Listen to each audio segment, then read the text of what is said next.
Why fully booked isn't always success. Now, bear with me on this one.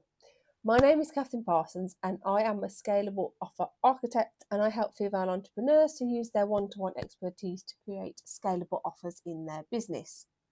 So you're thinking, why is she saying this about being fully booked? Well, people celebrate being fully booked in business. I find it's very much a persona, a very much a target, like a big thing in the online space that you're fully booked, particularly when you are in one-to-one or done for you services. So when I was a tech VA, it was very much the goal to be fully booked. That was always the goal. It was always, if you got fully booked, you'd shout from the hills, and you'd be in every Facebook group with other VAs going, I'm fully booked. And it was like some big target to get to. And don't get me wrong, celebrate it. I am not saying that people shouldn't celebrate being fully booked, but it's the concept that being fully booked is like the end goal for everybody. But no one talks about the reality of being fully booked. So I was fully booked with about 8 VA clients, and that was very heavily fully booked. That wasn't comfortably fully booked, that was heavily fully booked. And it was a lot. I got extremely overwhelmed and found it very stressful. And that was all I went for. I said that was what everybody said you had to do as a VA, get fully booked. It was always the target. And then when I got to it, it was like, God, this is hard work. Like, I'm mentally having to juggle 8 different people and 8 different people's businesses. Let's face it, they're all individual people. They all run things different ways.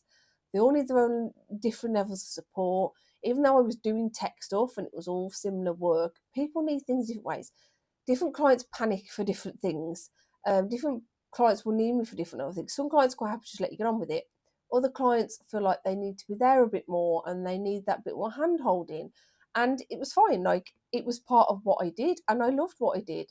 But it was ultimately very hard being fully booked because I was so booked up with client work that I didn't have time to market the business. And then what happens is you end up with peaks and troughs and peaks and troughs, because I'd have this massive peak, I'd be taking all these clients, I'd hit the top, I'd be on top of the world, the money would be flowing to the business, I'd be able to go out and have the money to spend the kids and do things. But the reality was my time was very, very much limited. So I couldn't just go, right, kids, it was half term or Easter holidays or something, the kids were off. I couldn't just go, right, let's go out for the day today, because I just couldn't. Like, I needed to be there to do the work, because again, just like with one-to-one, if I wasn't there, I wasn't getting paid. But being a VA, it was even more imperative that I was working, because I wasn't charging one point. You can't be charging £200 as a VA like you can for one-to-one work. It's like 35, 40 quid an hour, and that's on the better end of charging, that you needed every hour you could get to earn a decent living. And I don't think people talk about the realities of this. So for me, it was like fully booked was all great, but it was stressful. And then because I wasn't marketing my business when I was in these peak states, when clients left or projects naturally finished, I'd then be in the trough again. And then I'd be in the panic state of, I need to get more clients because I need money, because I haven't got enough money coming, I haven't got enough work. And it just constantly ended up being like this. So fully booked isn't always easy. I think it's actually probably one of the hardest places you end up in business, because even though you've got the money coming in, and I think everyone teaches you in the beginning, once you've got money coming in, everything becomes easier, and it does to an extent. But it also then creates what's called dependency, which I briefly just talked about. You are then dependent on working to keep that level of income. So I could be earning £2,000, £3,000, £4,000 a month, but I'm working 6-7 hours doing client work a day. I have now become dependent on that. If I drop a client, I might lose 500 quid a month. Another one, I may lose another 500 quid, then another 200 quid for another client. And it only takes 1-2 clients to drop off for me then to lose substantial amounts of income. And it became very, very stressful, because there was this dependency, constant clients. And I loved my clients, but it did mean at times I worked with people that weren't a right fit for me, because I daren't let anybody go, because then I'd be back in the state of having to try and find stability with income again. So being fully booked creates that dependency. The other thing it does is more clients equals more time, which I briefly just talked about. The more clients you have, the more time you have to work, the more time they take up. And that then creates, sometimes it starts to create a resentment towards the business. And sometimes the clients themselves, it can be difficult with certain clients, but generally towards the business itself.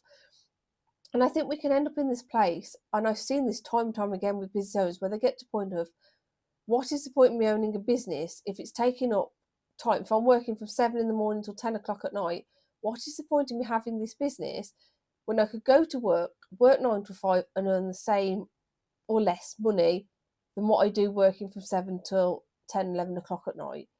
And it is true. And yes, there is part of that. I do feel like in the beginning, when you have a business, you do need to go at your time. You don't have to work 15 hours a day. I think that's ridiculous. You cannot physically sustain that. But there will be times where you are going to have to work longer days. There are times now where I do 12, 13 hours, not consistently because I've got the kids, but where I'm constant whenever the kids don't need me working because the business needs me. And it's just a season in the business. But then the next season becomes more time with the children. And we do go through seasons in business. But when we get to that point where we're so booked up with one-to-one work that it's taken up so much of our time, we do end up becoming resentful, because it becomes then like we have to just keep working for the sake of the fact we're earning the money, even though it's taken up all this time, and it takes the enjoyment out. So they're the reasons why fully booked isn't always success. I just want to talk about one last concept is, this whole video that I've talked about the reasons for fully booked not always being success, I just want you to realise that this is not a discipline issue, because this is such a talked about thing online.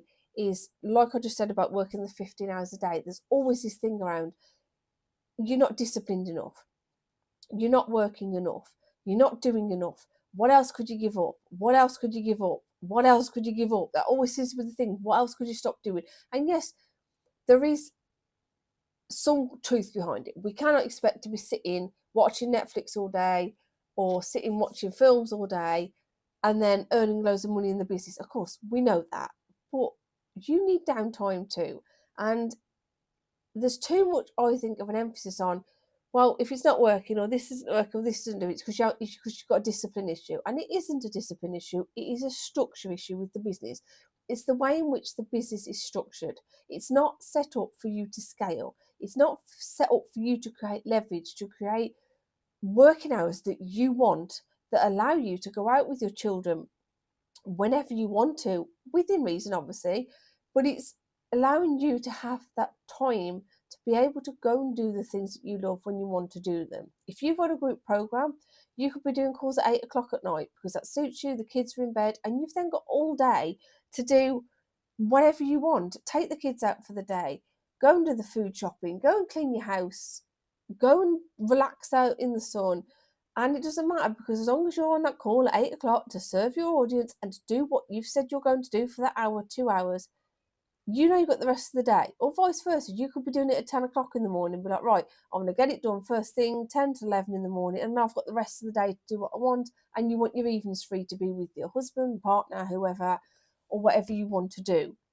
So it isn't a discipline issue. It is a structure thing. And the thing is, structure can be changed. You've already got the discipline.